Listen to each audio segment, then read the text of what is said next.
Hey, what is going on, good kind of people? Lee Sanders here. You are checking out the RCWR show covering the latest on all things wrestling, entertainment, and beyond since 2011. Hey, y'all may be familiar with some of my work from 401mania.com as I'm a columnist and reporter over there. Thank you guys so much for tuning in for June 21st of 2022. We're talking about this week's NWA Power Season 9, Episode 2. And I gotta say, this was a slow burner episode. So for those of you that maybe have not made your rounds to checking out this week's NWA Power yet, depending on when you're checking this out right now, you may want to just hold it off for as long as possible, because this was definitely an episode, whole lot to do with a whole lot of nothing. It was a big fat nothing burger. It's an episode, honestly, you didn't have to break heaven and earth to check out. If you're watching NWA USA on a somewhat regular basis, then you would definitely find that what was put out this past weekend was a lot better than what we got for this week's NWA Power. If some of you that maybe have seen this week's episode don't agree with that, I would definitely love to have a great little friendly discussion with you. We can go back and forth, convince me otherwise, but yeah, this episode was definitely a big fat nothing burger, right down to the point. This is probably going to be one of the quickest NWA Power recaps I have done in quite some time, because add on top of that, not really anything has been going on as far as NWA news goes. By the way, did you guys see that Aaron Stevens, Damian Sandow, he did put out a tweet on Monday, because I don't know how the rumor got started. It's one thing if, hey, you know what would be a really good idea?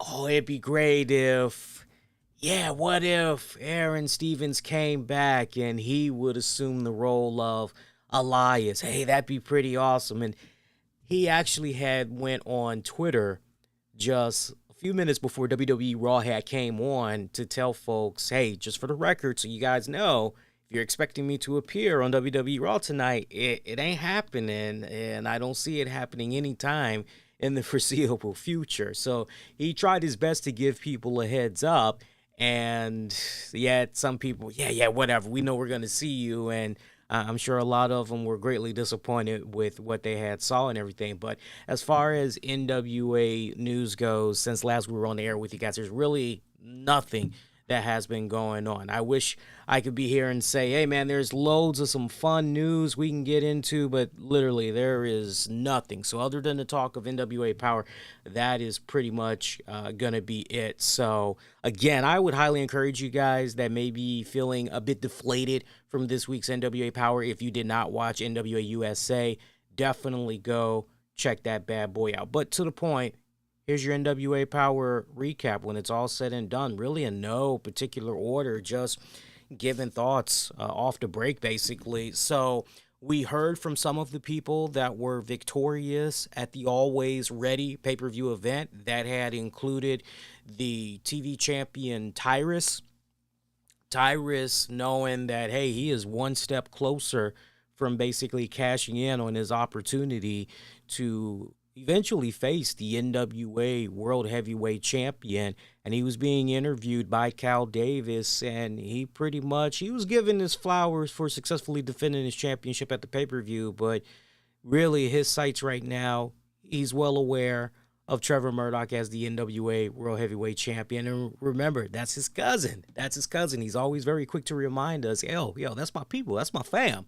So they've done this teasing. It's kind of interesting when you stop and think about it, because anybody that's been watching the NWA product for a long time, you know that there has been a tease off and on of Tyrus, Trevor Murdoch going at it, right? And then we had a little bit of a monkey wrench that came into effect in the form of Matt Cardona and all that. And again, speedy recovery to Matt Cardona. I'm really hoping that and I know it's just going to be a matter of time before we see him again in the NWA. So I am looking forward to it, because I got to be honest, when he first came on board, I was hearing all the buzz that was going on with him, and what's causing all this? I got to know what's causing all this.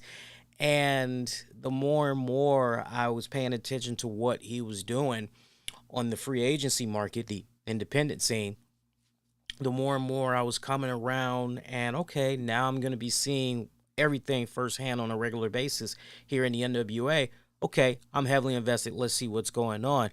And it just really felt he was just really starting to scratch the surface of that and everything. But speedy recovery, I definitely feel he's going to be coming back into the swing of things as far as the championship picture goes and all that. I definitely see him being a two-time NWA champion upon coming back from injury and all. But Tyrus basically putting Trevor Murdoch on notice, right? TikTok, basically. So that pretty much was that. But then we had heard from, again, no particular order. I'm just giving you guys the quick bullet points, right? I'll sprinkle in my thoughts here and there and everything. We also had heard from the newly crowned NWA Women's Tag Team Champions in Pretty Empowered. That consists of Kenzie Page and Ella Envy. And remember, prior to the Hex getting those NWA Women's Tag titles, those titles had previously been vacant for 38 years. You heard me right, 38 years, okay? So I sadly did not get a chance to watch the Always Ready pay-per-view event, because at the time I was in the middle of vacation celebrating my 1-year anniversary and all that. So I sadly wasn't able to check it out. But from what I had gathered, talking to a few people that did end up checking out the pay-per-view, they had a fantastic time. They felt it was a highly enjoyable pay-per-view from start to finish and everything. Out of all the things that came out from the pay-per-view, to hear that we have new NWA Women's Tag Champions, a stunner for me. And I gotta say, I was not expecting to see new tag team champions here on Power, because I only knew about 1 to maybe 2 results from the pay-per-view. I did not know what was the outcome of the women's tag titles. So to see that we got new champions, I will say this, as far as Pretty Empowered go, good. I'm actually legit happy for them, because when it's all said and done, look, you look at the great start that particularly Kenzie Page has been off to in the NWA. Also take into account that she's been on top of her fitness, more nutrition and all that. You know, she is really taking this to heart. And honestly, I feel just everything that I've seen of her up until now, she has become and continues to evolve as a overall pretty solid performer. So she's coming along, to my point. So she's had some pretty good singles matches here and there that I've been seeing, some good tag matches and everything. I definitely was feeling Pretty Empowered early on. If you remember, right down to the point, I remember being on a previous episode, and I had said to you all, for those of you that maybe were sleeping on Pretty Empowered and you're thinking that this tag team is pretty new, you never seen this before. Nah, they've done this tag teaming before for a few other promotions. It's just if you're a regular NWA fan, this is your first time checking it out from them, but they've been doing it for a few months, if you guys recall. Just go back into the archives and you'll see exactly what I'm talking about as I went over some of the promotions. Matter of fact, I went over the first promotion that I'm aware of that they teamed up for Pretty Empowered and everything. So I think that them becoming the new NWA Women's Tag Team Champions is a great move because you had the Hex, Allison K, Marty Bell, established veterans, whether you want to talk singles or you want to talk tag team. These are two veterans that have pretty much seen it all, done it all. They've danced with the absolute best. To put them in the position that NWA put them in for the amount of months that they were the tag team champions, because remember, they became tag team champions August of last year. So to see them have this long of a reign, successful title defense after successful title defense, and to basically lose the titles to, okay, we need to build up some new stars here. We need to try to, pass the torch a little bit, right? Well, what better way to do that than to have a veteran tag team such as Hex lose the titles, hook or by crook, to Pretty Empowered. So I like that element that we got that came from the pay-per-view, putting it here on these girls. They had interviewed, or they were being interviewed by May Valentine. May wanting to know, hey, look, you got the tag titles, congrats to you and all that, but the Hex definitely has some issues with how everything had went down. They definitely feel you slighted them. They feel disrespected. And Pretty Empowered pretty much said to May Valentine, they got a lot of respect for Marty Bell, Allison K, just the dominant reign that they had as tag champions. But when it's all said and done, if the shoe was on the other foot, they pretty much, Hex that is, would have done the same thing that Pretty Empowered, went on ahead and did. So it's kind of like dog eat dog kind of world, right? Right. So I have a feeling that the way these seeds were planted here, we're ultimately going to be seeing some type of a rematch go down between these two respected tag teams. And I'm definitely down for it when it's all said and done. But nice little quick cameo that we got there from the new NWA Women's Tag Team Champions. Homicide had spoke as well. Homicide was probably one of the most oddest promos I've heard Homicide give in quite some time. It just seems every time I'm checking out an episode of NWA Power, Homicide is talking more and more, and I'm just shaking my head going, nah, brother, less is better, right? Less is better. But pretty much he's reacting to some of the stuff that's been going down with he and Luke Hawx. Remember, everything stemming from when the Fixers had jumped the Hawks, father and son, and just all of that.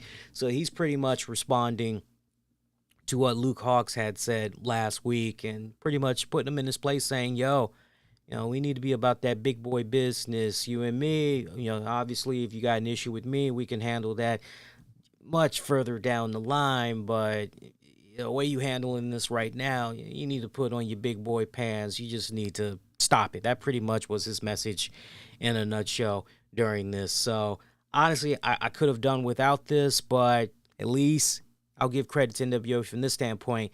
They went with key story arc. What's the right word I'm looking for? They went with key story arcs to continue on. So remember the previous week, Luke Hawx said a little something.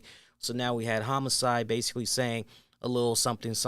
And then not to mention, it's also good that you are continuing to see these guys particularly pop up since they've been so dominant on the NWA USA show and all. So I like how they pretty much has set that up, all intents and purposes. Might have not been a fan of the promo, but for all intents and purposes, how everything was laid out, where they were going about this, pretty solid. Now, one thing that I did feel was a glaring, we went from last week's episode where Bully Ray was viciously attacked by the Cardonas, VSK, and Big Mike Knox.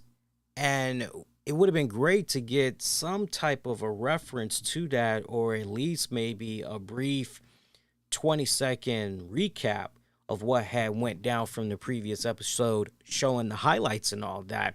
And it would have been nice to hear Joe Galli and them say, hey, folks, and we can tell you at this time that Bully Ray did have to go to the hospital. He did have to get some x-rays done and everything.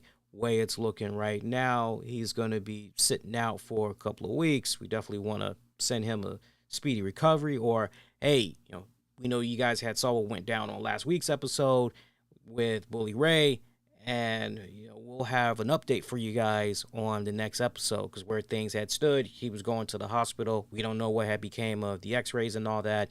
Hopefully we'll have some additional information for you guys on the very next episode.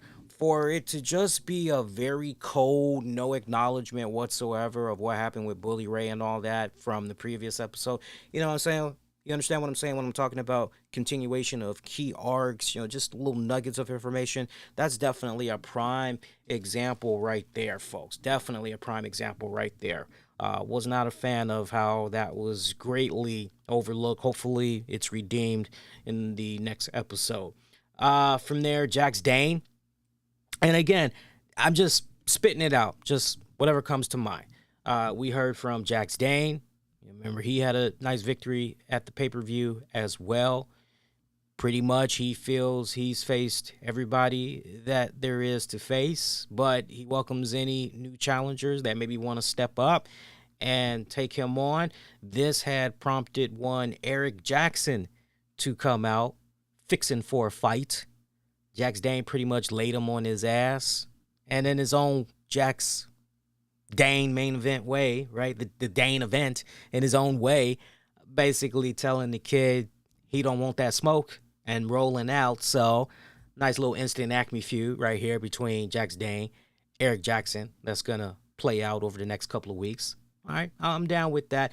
I, to my knowledge, have not seen anything with Eric Jackson just yet, so I'm actually looking forward this week to hop online, see some of the stuff that's going on, get myself ready so that when I do see Jax Dane and Eric Jackson lock up, right, I'll already have some type of, but I'm going in cold right now because I don't know anything as far as the in-ring style and all that of Eric Jackson, so hopefully I can find some stuff online there.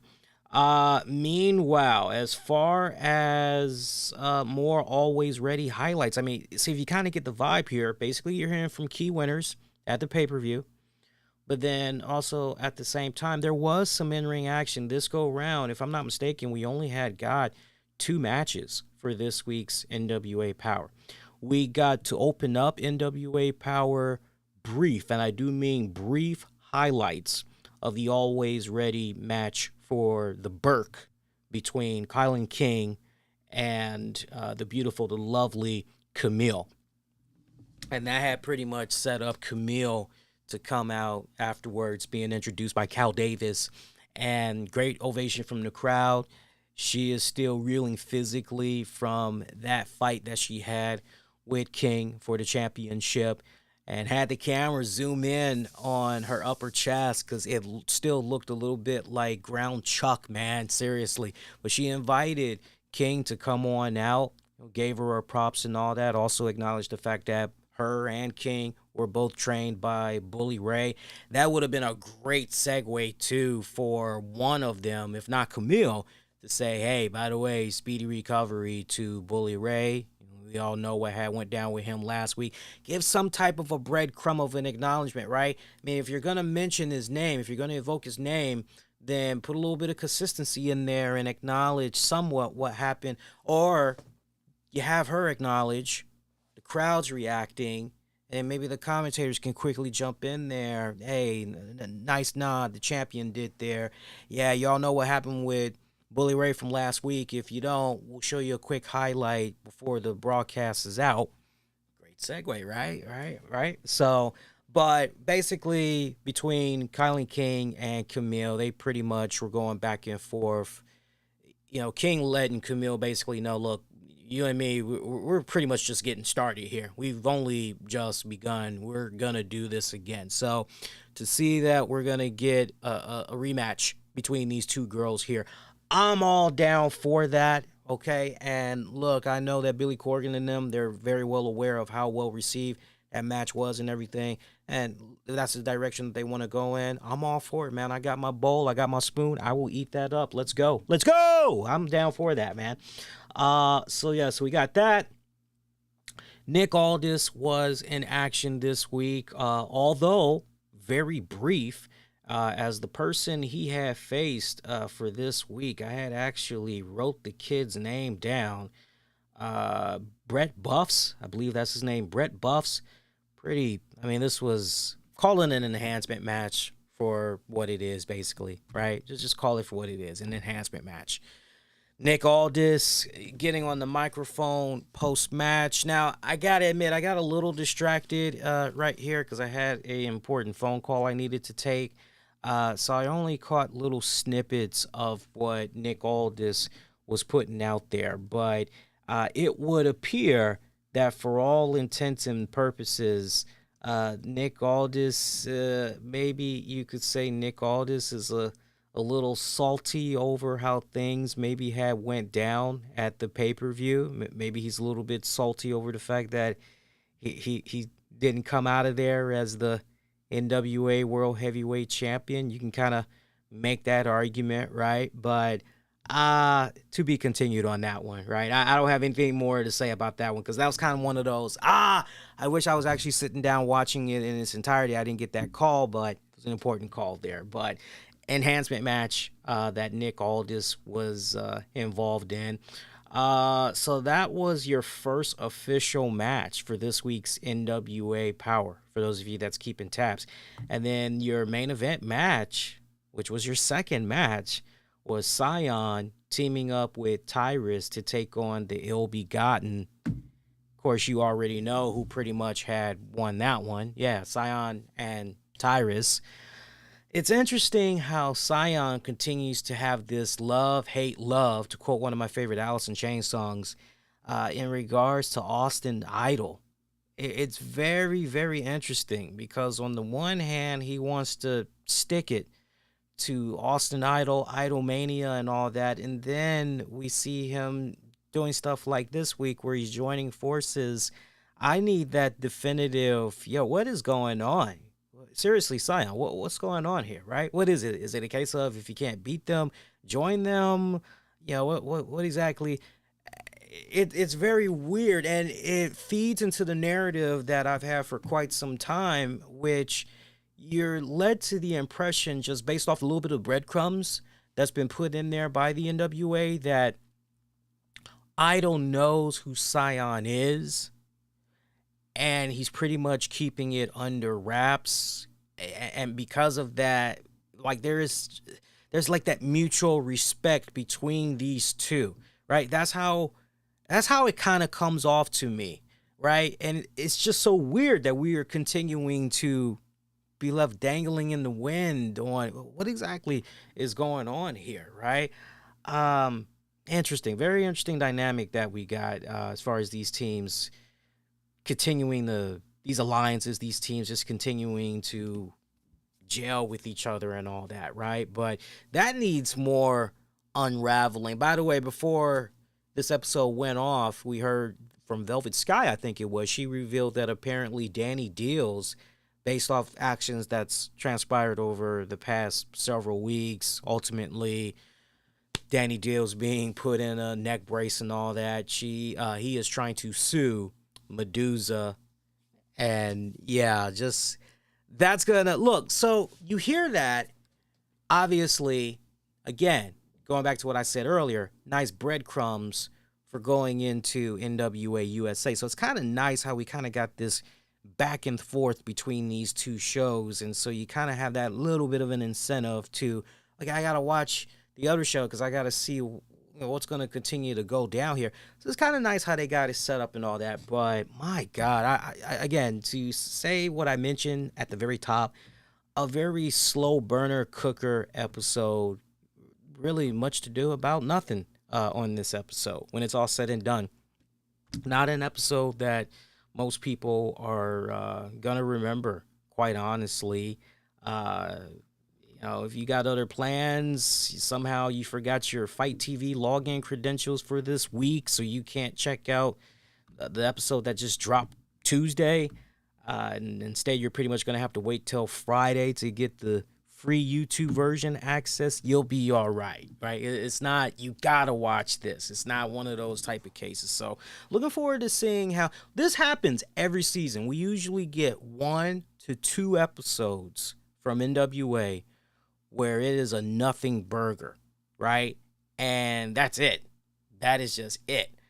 I don't like it any more than you do, and I'm a paying subscriber, but all right, so I access the first runs when they initially drop, so I don't like it as much as you guys, but you know, hey, it is what it is.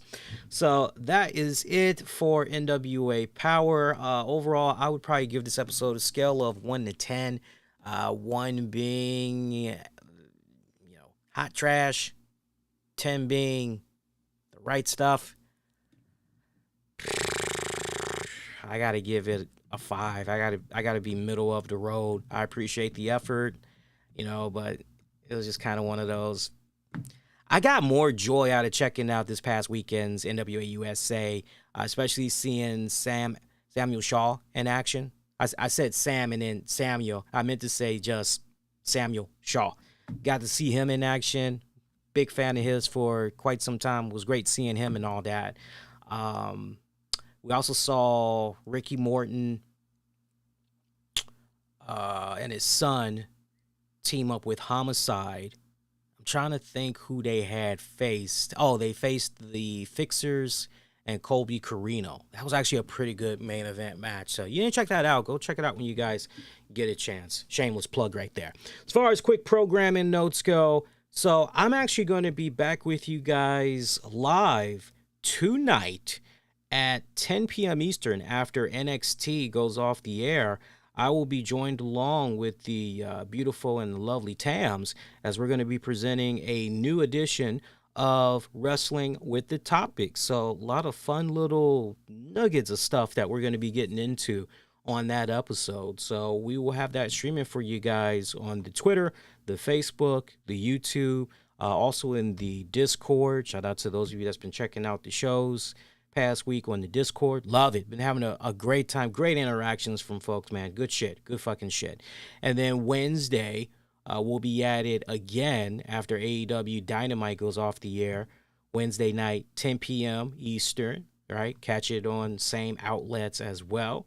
And that's pretty much going to be the bookend to our week. So be kind, rewind, check out previous episodes you might have missed on demand and on the downloads wherever you get your podcasts. Make sure you're following me on Twitter, Facebook, and Instagram. Use the keywords, the RCWR Show. If you enjoy this episode, you appreciate this episode. If you haven't done so already, please do me a huge favor and make sure you hit that like button. When you do that, you really help do your part, especially since it's free and it only takes 2 seconds, helping put more eyeballs on the content so that it can reach a more broader, wider audience. So do that, and thanks. And that is going to do it until next go round. I'm definitely wishing all of y'all to be safe and most importantly, be kind to one another. For those of you that's going to be checking this out for on demand and on the downloads, sound off. Let me know what you had thought about this week's NWA Power. Most curious if you agree with where I'm coming from or if you disagree. I read all the comments and respond to everything that comes my way. All right, y'all. Take care.